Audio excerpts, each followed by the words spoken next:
Well, it's that time of year again where you're joining us for our annual election series where we talk with candidates who are running for office and running for your vote to represent you. It's Stay the Water. I'm your host, Dr. Eric LaVille. Stay tuned as we continue our candidate series for the upcoming General Assembly election. Welcome back. It's Dr. Eric LaVille, and thank you again for joining us, as you always do, on this beautiful Sunday here in Hampton Roads, as we broadcast from the campus of the Norfolk State University, home of the Spartan Nation, for none other than WNSB Hot 81, the soul of VA. Well, look, we hope you enjoyed your week and weekend, and you're ready to kick off the rest of this phenomenal October. As we said, we have an important election this year, and we have another phenomenal candidate that's ready to talk to you about why you should vote for them and why they want to represent you in their district. But before we do so, we have with us a phenomenal healthcare professional here to talk with us about a very important community event. It's the Hampton Roads American Heart Association Heart Walk. And joining us, we have with us the chair of the American Heart Association Hampton Roads, Dr. Ethelyn Gibson. Dr. Gibson, welcome to Stay the Water. Thank you. I'm so excited to be here. Well, listen, the American Heart Association has been around for a very long time, and it's very important in our community and what we do, especially for our health. But before we get into the Heart Walk, which happens every year, which is another phenomenal opportunity for us to get engaged, I want us to talk a little bit about you, your career in healthcare, and your involvement with the American Heart Association. Sure. I have been involved with the American Heart Association as long as I have been a nurse, and I have been a nurse for actually 40 years this year. Oh, wow. I graduated in 1983. And I've been a nurse. I've been an Army nurse, so I am a military veteran. I also have been a nurse in this community for over 15 years. And then I'm also a faculty member here at Norfolk State University, so I'm raising the next generation of nurses. And then I think it's also important for all of us to volunteer always as nurses and give back. So I think that that's also important too. Well, listen, first of all, thank you for your service for our country. As a veteran, I love the military, and it's one of the greatest opportunities for us to give back and give to the greatest country in which we live in. And thank you for your years of service in ensuring that the health of our community, both in service, in military, and also here in our community, is where it should be. Let's get into the American Heart Association Heart Walk. Tell us a little bit about this event and why we should get involved. Well, this year's walk is actually, like in all years past, a great time for us to come together as community, families, and friends. But this year is even more exciting because if you remember last year during football season, everybody remembers when Damar Hamlin went down on the football field. We do. Absolutely. Remember that? Yeah. And everybody probably should remember that what saved his life was CPR. And so the American Heart Walk is a time where we come together to raise funds that help educate our community to save lives from heart disease, which is a number one killer still, and stroke. And so this is a time where we can come together and actually fellowship and have fun on the south side in Chesapeake, and then on the peninsula at Fort Monroe. Wow. When you mentioned Damar Hamlin and what took place, I think the entire country took a collective gasp because we've never seen anything like that before. And when we learn more about why he, why he's still alive, I think everyone went into a reality check of why we should learn CPR and why these techniques and why our heart health is so important. the Heart Walk raises funds as well. So tell us a little bit about how these funds are used to save lives and what is used to save lives from. Sure. So the funds are used in multiple ways. We actually use the funds to purchase blood pressure cuffs that we distribute throughout the year to help mothers who are experiencing what we call preeclampsia, high blood pressure when they are pregnant. Those are young mothers.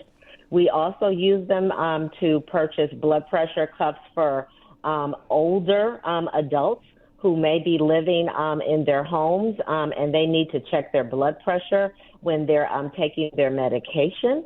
We also use the funds to do programs for children in schools. You might remember we had a program that was called Jump Rope for Heart back in the day. Mm-hmm. We still do those programs for kids. And then this year, a very exciting program that we're going to have at each of our walks is called the Red Couch Tour. And so at Fort Monroe, we're actually going to have a couple of our local doctors. At Fort Monroe, we're going to have Dr. Shauna Johnson from Riverside Health System, and she's actually going to sit on the red couch. And believe it or not, you won't have to pay a copay, and you'll be able to walk up to a doctor and ask her questions about anything from your blood pressure to why your head might hurt. And you can talk to her on the Red Couch Tour. And then we're going to have a stroke survivor to tell you what she should have done different so that you don't have to maybe have a stroke. But that's going to be a new caveat called the Red Couch Tour. And we're going to have it in Chesapeake, and we're also going to have it at Fort Monroe. How about that? Wow. Well, look, that's enough to get everybody out. No copays to ask a doctor a question. No. You know, there are two walks. One on the peninsula. There's two walks. One on the peninsula on Saturday, November 4th at Fort Monroe at Outlook Beach, and also another on the south side, Saturday, November 11th. At Chesapeake City Park, in which veterans will also be celebrated on that particular day on that walk on the 11th. You know, according to the American Heart Association and the inception of the Heart Walk, the mortality rates from cardiovascular disease and stroke have decreased by 45%. So when you say that walking, this Heart Walk is to save lives, I think the number's right there. It is. And, you know, and we want to start teaching our families early.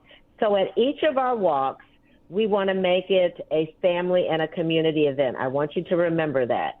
So we want you to bring the whole family and the whole community.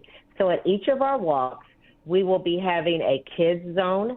So in that area, we will have face painting and coloring. So you can bring your kids, your grandkids. We will also have a pet zone, so you can bring your pets. So there will be paparazzi, that's what we call it, and an obstacle course. We will also have a survivors tent because we want to applaud our survivors who, you know, tell us how we need to live life healthier. We will also have sunrise yoga. So you need to come on out, Dr. Clavel, and try out some yoga with us. So we're going to have something for everybody at each one of our walks. Absolutely. Well, once again, this is the annual American Heart Association of Hampton Roads Heart Walk. Two Heart Walks, one on the peninsula, November 4th, and also one on the south side in Chesapeake City Park on November 11th on Veterans Day. So we want to engage veterans and their families and there'll be special gifts for them as well. Both walks, registration begins at 8 a.m. on stage and at 8:30, and a countdown to walk at 9 a.m. So registration at 8, and you can start walking at 9 a.m. To register for this event, go to HamptonRoadsHeartWalk.org. That's HamptonRoadsHeartWalk.org to register for either walk or even both walks itself. Dr. Gibson, any closing remarks? I just want to tell everyone that, you know, really, this is always an awesome event for our community, but better yet, by the time you leave, and we really wrap up typically between 11 and 11:30, you know that you've done something good for yourself, for your family, and for your heart. But you know that as you start out towards Thanksgiving and Christmas, that by the time you hit 2024, you know that you're ready to keep living for the next 5 and 10 years, and you're doing something for the next generation. Awesome. Well, look, we'll see you out there at the American Heart Association Hampton Roads annual Heart Walk, November 4th and 11th, at Fort Monroe on the 4th, and in Chesapeake City Park on the 11th. We'll see you out there walking. Dr. Gibson, thank you so much for joining us here on Stay in the Water. Now we have with us someone that's running to represent you here in District 92 in Norfolk. We have with us Bonita Anthony, community activist, educator, and someone that wants to be your voice in Richmond. Bonita, thank you for being on Stay in the Water. Hello. Thank you for having me. Honored to be here. Absolutely. Well, this is our annual election candidate preview, and we're doing this for the General Assembly. And we know that the General Assembly itself is electing all 140 seats, both in the House of Delegates, 100, and also 40 in the Senate. And you're running to represent the people of the 92nd District in the House of Delegates. Bonita, tell our community a little bit about you first. So I am an educator. I am a caregiver. I am also a minister here in Norfolk, as well as a former engineer. And so I was born and raised here in Norfolk and educated in Norfolk. I'm a graduate of Booker T. Washington High School. I'm a double engineering alum from Old Dominion University as well, and have spent my life redirecting, advocacy and services to my community here in Norfolk. Wow. You've never held political office, and also your challenger has never held political office either. Tell us, why at this stage do you want to come into, of all things, politics, right? You're working in the community, right? Right. Yes. It's definitely a noble profession and cause to be a public servant. But the political environment now, some may say, you know what, it's not for me. But you said, hey, I'm going to throw my head in and do it because this is what I want to do. So what made you make that decision? Well, I've never held political office, but it's not my first time running. Back in 2018, I ran for school board, was when Norfolk had its fully elected school board. I saw that there was a tremendous need, and I felt that I had the wherewithal and the gumption to go forward and do something about it. Here in these times when we, had the change of administration, we had the census collection, we went through redistricting here in the Commonwealth, and then, of course, things that were happening at the federal level, and more power was given to the state, especially when the Dobbs opinion came out. It was the last straw. So once we saw that when the new maps were approved back in December 2021, that we were in an open seat, we kind of, put our ears to the ground. We put our face to the Lord and reflected and listened and, tried to figure out what is it that we can do to make sure that our community is taken care of, that we are well represented. And then the last straw was that opinion leak that led to the overturning of Roe, is when I said enough is enough. I could not turn my face to the wall. I had to jump in and file to run for this particular open seat. Wow. And here we are. Here we are, yes. Now, I want people to know that because of redistricting, the districts have changed. So when you go to the polls to vote, the person that normally you have voted for in the last 10 years may not be the person that you're voting for. And in this case, it is not. This is what we consider here, in Norfolk State, which is the district that sits in the new 92nd district, used to be the old 89th district. So the delegate that represented Norfolk State, and still does until November 8th, is Jackie Glass. Actually, it is as confusing as redistricting is. Delegate Jackie Glass will still represent the 89th district all the way up until January 9th, 2024. And when the new General Assembly session starts on January 10th and everyone gets sworn in, that's when everyone is sworn in on their new districts, the new maps, the new boundaries.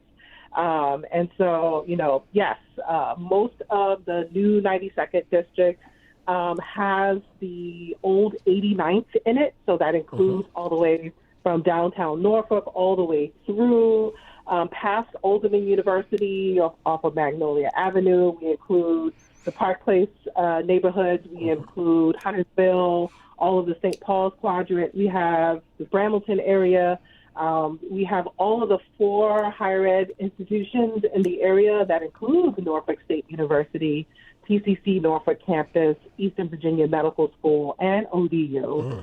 We also include a smidgen of Ingleside, which is my particular neighborhood. We go south into Compostela Heights, Compostela, Berkeley areas, and then the 92nd stretches down into what we all call South Norfolk area, or that northern Chesapeake area, has 30% of the district within Chesapeake. Wow. So definitely a new definitely a new district. Definitely a new district, yeah. Yeah, and definitely a new day. So and of course Jackie Glass will be running is currently running in the 93rd district for re-election, or for election, some may say.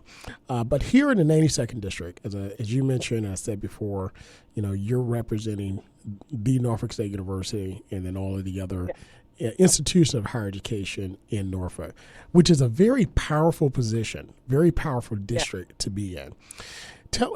As an educator yourself, tell us about any priorities that you have for education and really your other platform that you have for office. Yes, I spent 20 plus years in education. I've taught every level from pre-K4 all the way through higher ed. I spent the bulk of my education career in higher education. I spent 17 years with the College of Engineering and Technology at Old Dominion University. And I'm coming up on my second year at Virginia State University College of Engineering and Technology. And of course, education is a priority for our campaign.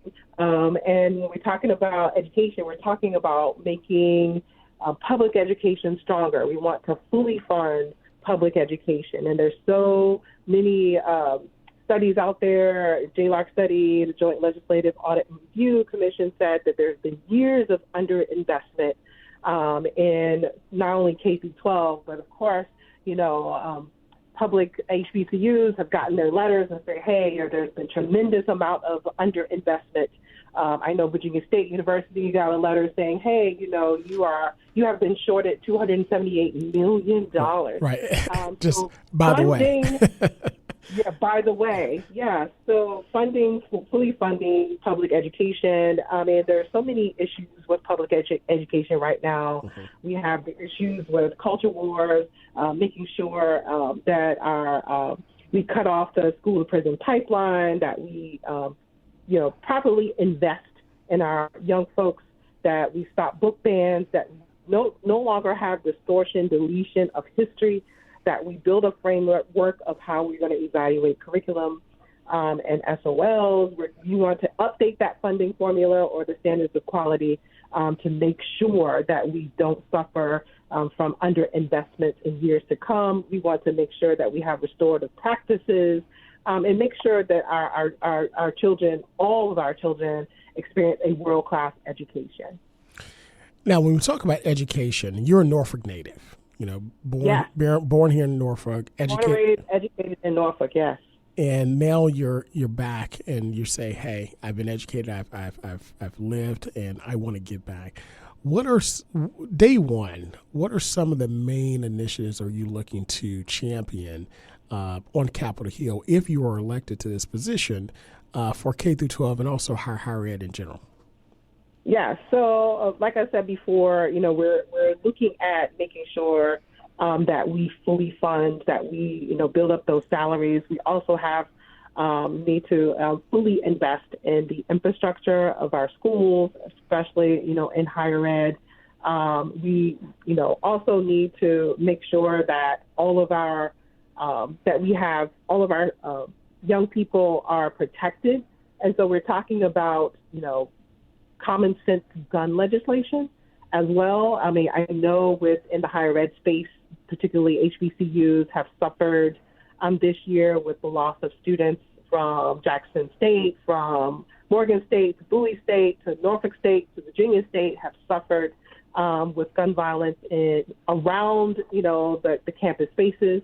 And so we want to make sure that all of our kids are protected. We want to make sure that we fully invest. We have a tremendous issue of overcrowding within our schools.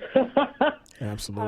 And our educators are going through a lot. We have, right now, the hot spots are, chronic absenteeism, but, we can't lay that responsibility completely on school districts. Right. Chronic absenteeism has to deal with the lack of childcare or the unaffordable childcare.